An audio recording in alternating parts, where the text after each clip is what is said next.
वळ्या पुढल्या बातमीकडे. जरांगे पाटलांनी सरकार पाडण्याचा इशारा दिलाय. 28 ऑगस्टच्या आत सर्व मागण्या पूर्ण करा असं देखील जरांगे पाटलांनी म्हटलंय. 29 ऑगस्ट नंतर सरकारची जिरवणार असं देखील जरांगे पाटलांनी म्हटलंय. वेळ आली तर सरकार देखील पाडू असं देखील ते म्हणाले. सत्ता कधी हाताखालून निघेल कळणार नाही असा देखील इशारा त्यांनी दिला.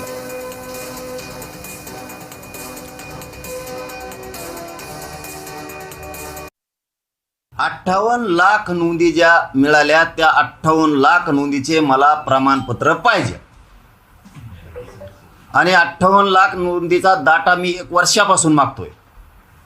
सरकारला त्या नोंदी कमी करायच्यात जाणून बुजून 58 लाखाच्या.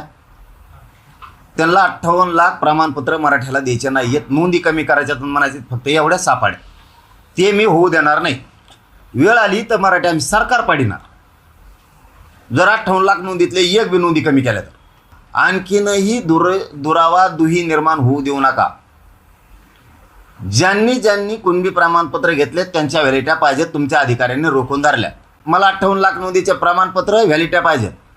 7 हैदराबाद गॅझेटियरचा JR काढला त्या प्रमाणपत्र आणि ते व्हॅलिट्या कशा देणार दाखल केलेल्या त्या व्हॅलिट्या पाहिजेत. सातारा संस्थान, कोल्हापूर संस्थान, औंध आणि पुणे बॉम्बे गव्हर्नमेंट गॅझेटियरचा JRच पाहिजे. एक सुद्धा मी गॅझेटियर मागं ठेवणार नाही.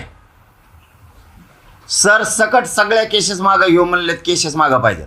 28 ऑगस्टच्या आत परत पुन्हा मी ऐकून घेणार नाही. पण ह्या वेळेस आरक्षण काढून तुम्ही आता मराठ्याच्या प्रतिष्ठेला हात घातला ना.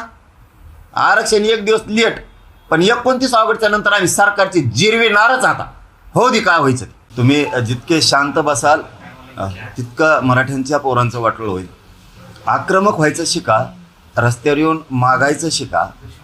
जिथं जिथं अन्याय झालाय तिथं जाऊन आवाज उठवायचं मराठ्यांच्या पोरांनी आणि मराठा समाजाने शिकलं पाहिजे. दबून राहू नका.